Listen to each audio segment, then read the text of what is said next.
What is going on, everyone? My name is Andy. Welcome back to another FPL video, and today is the game week preview for game week 14. Lots of questions and topics that came up. I had to whittle them down to the big ones we want to talk about this week. So we've got the likes of Man City options, Spurs options, and some other bits as well as captaincy. Before we jump into that, the video is once again sponsored by the great guys at OneFootball. If you've not already checked it out, it's completely free football app, loads of team news, general football news, live scores, everything you kind of want on a weekend as an FPL manager. If you've not already tried it out, just search OneFootball on the Android and iOS stores, or click the handy link in the description below and that'll take you straight through to it.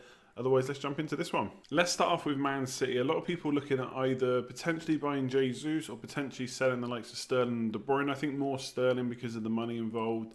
In general, looking at maybe taking Man City assets out. Apart from Jesus, obviously Aguero looks like he's going to be out for a little while. At this stage of the season, even a few weeks in kind of real time can be a lot of game weeks because obviously they are coming thick and fast as well. If we look at their fixtures, now I've already taken Sterling out mainly because of these fixtures, so you can kind of already know where my opinion sides, although obviously it does depend on your particular team, transfer kind of budget or team value, as well as overall structure as well. But fixtures coming up, and Newcastle away, Burnley away. So they're not ideal fixtures, I would say. They're not the worst teams to play, but playing both of them in a row away from home is not ideal. Burnley off the back of 2 clean sheets as well. So again, these are games you'd expect Man City to win. I think all the next kind of 6 to 7 fixtures, you'd expect Man City to win. There's not many games that they're not going to. But I do think there could be a reduction in goals and some potentially tighter games in this run. So Newcastle away, Burnley away, Man United at home, Arsenal away, Leicester at home, and Wolves away. And they are all top sides. Again, they can beat all those sides, but they're all top sides that can maybe defend on their day. You know, Man United did just concede 3 to Sheffield United, to be fair, but they have been looking fairly solid defence. They haven't conceded more than 2 goals in any other match. So I do think they're quite tricky. And I think in terms of captaincy, you're probably not going to be looking to captain too many Man City players over the course of those game weeks. So with Jesus in particular, it's a question of how many games will he actually play? When will Aguero be back? If he comes back pretty soonish, then Jesus is no longer an option. And Aguero's not going to be out long term. It's not going to be kind of into the middle of next year when he comes back. So at some point, you are going to have a transfer to worry about. And Pep has kind of said that Sterling could play false 9, although he did also say that Jesus will play with Aguero out. So I think I wouldn't be too worried about Jesus' minutes personally. I think he'll get some good playing time. Have to remember that he is 9.5 million though, so you're looking at a similar price to the likes of Son and Vardy. It's more expensive than Lucas Moura, more expensive than Pulisic as well. And these are all players that are almost nailed on, good fixtures, playing for teams that are scoring plenty of goals at the moment as well. So that's what would put me off, I think, enough. The price and the fact that you're definitely going to transfer him out, back out at some point, maybe soonish as well. In terms of Sterling and De Bruyne, now Sterling's only had 8 shots inside the box in the last 4 game weeks, which is okay. In terms of how he's been doing over the course of the season, I think he was 5th overall, whereas in the last 4 game weeks, the likes of Jota, Ashley Barnes, Maupay, Lundstrom even are all ahead of him. So he has dropped down a little bit in terms of where we're used to with him.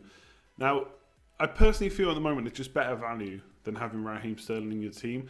Keep hearing that he's going to punish people, and that could be true. But he's only got 2 double-figure hauls all game week, or in all the game weeks. With one of them being in the opening game of the season. So he hasn't really punished anyone since then. Obviously, he still scored plenty of points, but for 12.1 million, I think you expect more. And like I said, you're not going to captain him. So I don't think he's a must-sell. I think Newcastle and Burnley are okay. He might do better with Jesus on the side. We don't know that yet. But I think if you've got other, if you didn't have a Liverpool midfielder, for example, if you wanted to save some money and get Son, or whoever it might be, it could be worth transferring out. He's not a must-sell by any stretch, but I also don't think he's a must-keep. With De Bruyne, it's a little bit trickier because obviously he is a cheaper price than Sterling, so you're maybe not quite as ready to let him go.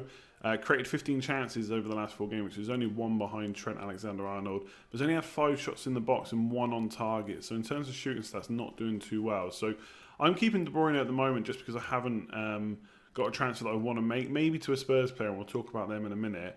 But I think overall, I'm not too concerned with not having Man City players. Yes, they're going to go and win games, but who's going to get all the goals for them?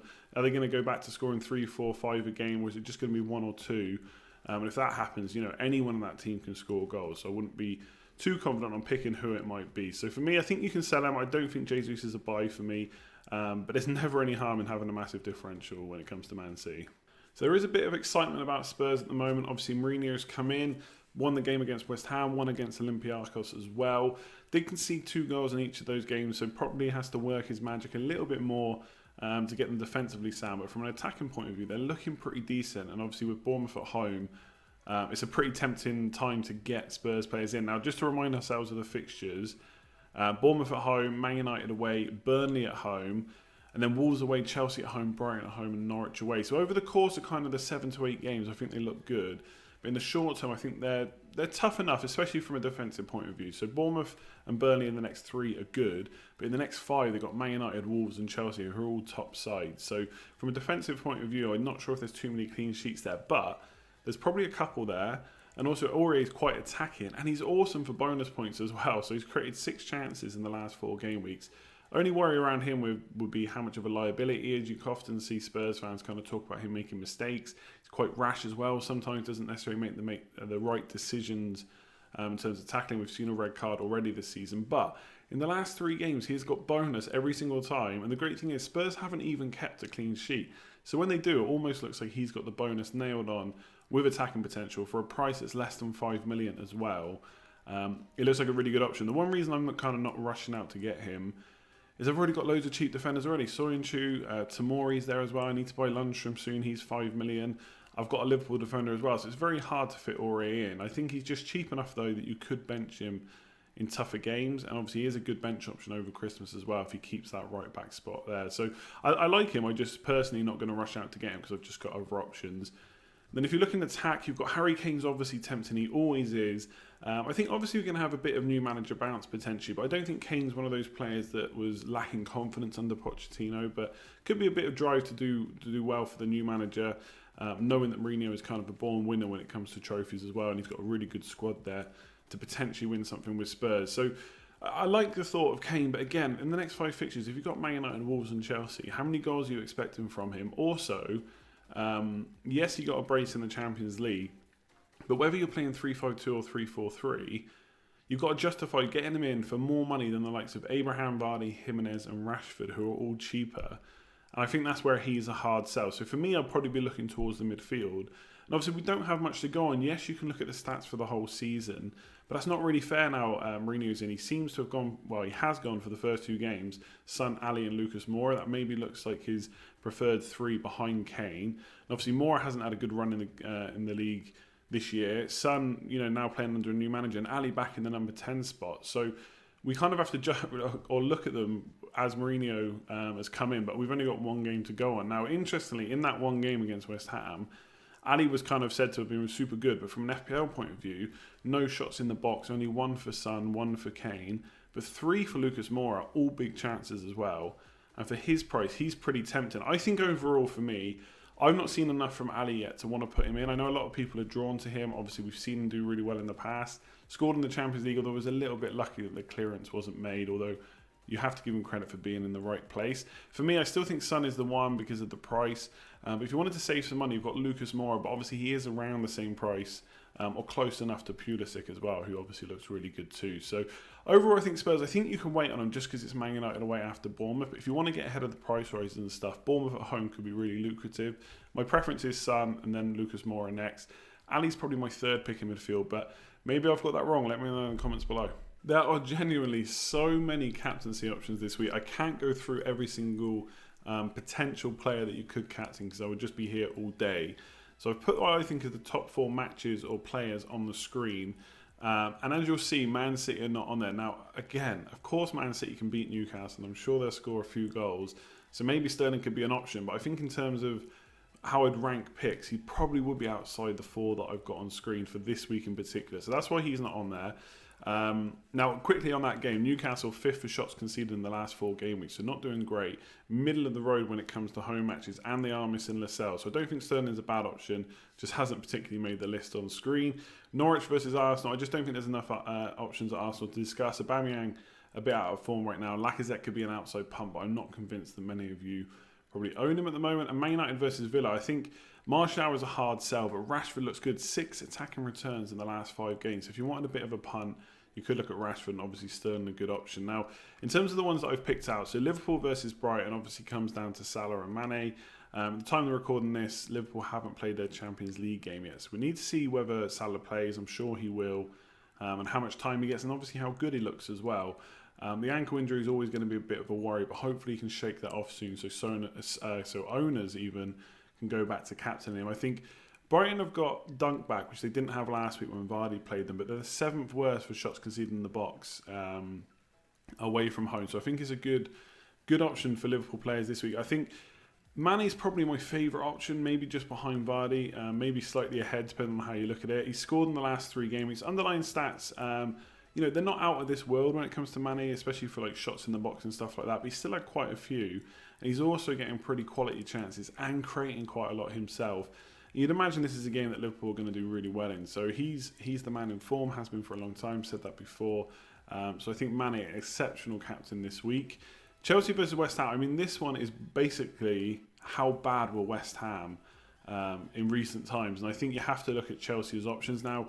Mount is a little bit of a worry because obviously he missed the last game, but you'd imagine he's going to come back in and start the next 2 now. It's not a tough game like Man City. But he's a hard sell, I think, in terms of captaincy. When you look at the underlying stats, he's only had 3 shots inside the box in the last 4 games, which is pretty poor. We really need him back to playing number 10, 4-2-3-1. I'm just not sure he's going to be consistently playing in that position enough to warrant going for him. So then you're looking between Pulisic and Abraham. Obviously, Abraham's been the man all season, but Pulisic has been looking really good recently. And his underlying stats are better than Abraham. He's got 4 more shots in the last 4 games, 4 more in the box, 3 more chances created, and his expected goals are higher. So if I had to pick a player out from Chelsea, I'd probably go for Pulisic. But I think if you own Abraham and not the midfielder, then he could be a really good option as well. West Ham just in really poor form, defensively awful, and this could be a good game week for Chelsea to play them. Spurs versus Bournemouth, I've kind of already talked about. I think the draw there is obviously a bit of new manager bounce at home and playing Bournemouth.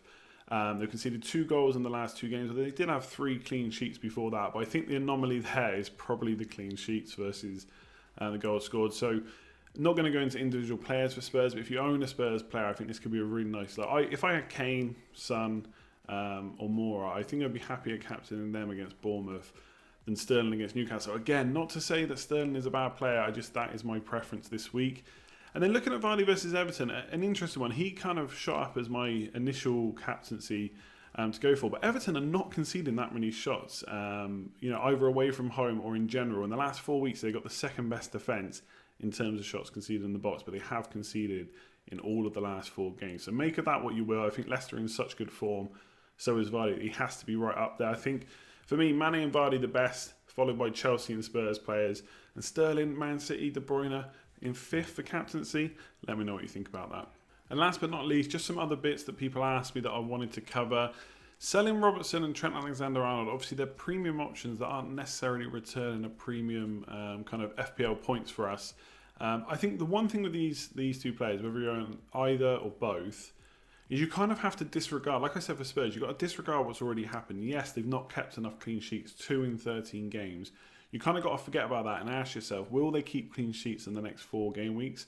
Now, they do have pretty good fixtures coming up. Obviously, it's one of the reasons I wanted Mane in for captaincy, but I think there's clean sheet potential is there as well. Now, the last 4 game weeks, they've conceded 32 shots in the box, which is more than Sheffield United, Bournemouth, Watford and Wolves, which is not ideal reading, really, because last year they were kind of 2nd best behind Man City. So they have kind of gotten a little bit worse this season in terms of underlying stats on shots conceded.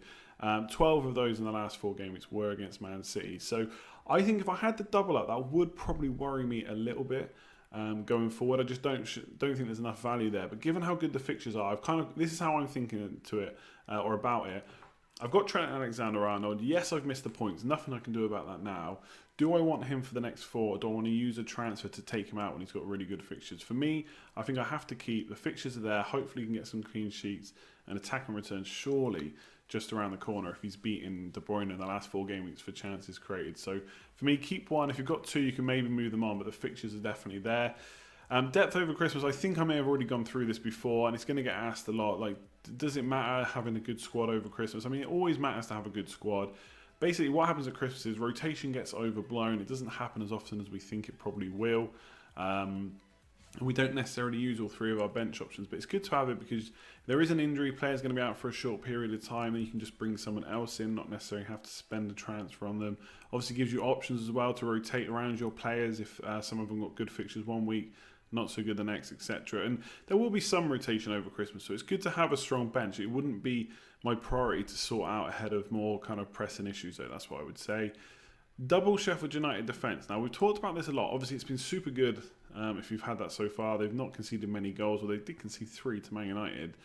Now, the fixtures are good are coming up. Wolves away, Newcastle at home, Norwich away, Villa at home, Brighton away, Watford at home. They're so good that even I will have to buy Lundstrom. But after that, it's Man City away, Liverpool away, West Ham at home, Arsenal away, Man City at home. So they play Man City twice in the following 5. So I think a double up, if you're not already on the double up, if you are, obviously looking great. If not, I just wonder if there's enough fixtures there to shift your defence around to bring in 2 Sheffield United defenders to then have to take them back out again. And the same thing with Henderson. I was really looking forward to kind of talking about him and getting him in potentially in Gameweek 15. But the good fixtures don't last long enough. And I saw people kind of point out on stream, I think Business Cat was, saying that Crystal Palace have got a great run of fixtures for ages, way longer than Sheffield United have. So someone like Guaita in goal could be a good option. You've got Zaha just scored against Liverpool as well, so you could look at bringing him in. Potentially Patrick Van Arnold, although he's quite expensive. Again, there's so many cheap defenders, it's hard to fit in the more pricey ones. So for me, again, not sitting here saying that double Sheffield United defence is bad. I just think I don't know if they're necessarily a priority to bring in, given that their fixtures aren't good for kind of the long term. Yes, Lundstrom obviously attacking returns, but the other defenders maybe not so much. So for me, I'm probably going to avoid Sheffield United double defence now, but definitely have to bring in one. So that is it for this week. Thanks very much for watching. I know it was a bit of a long one, but there was a lot to talk about. There's plenty that I didn't even cover in this video. So many questions and topics that came up. So we'll try and go through them in the stream tomorrow for anything that I didn't get through today. If you've got any questions, obviously leave them below. Let me know what you thought about the topics that I covered. Give the video a like if you enjoyed it, much appreciated as always, and subscribe if you're new around here. And if you haven't already checked out OneFootball, it's completely free, iOS, Android devices. Click the link in the description below or search OneFootball on the app. Otherwise, I'll catch you next time. Like, comment, share, subscribe, all of that good stuff. See you soon.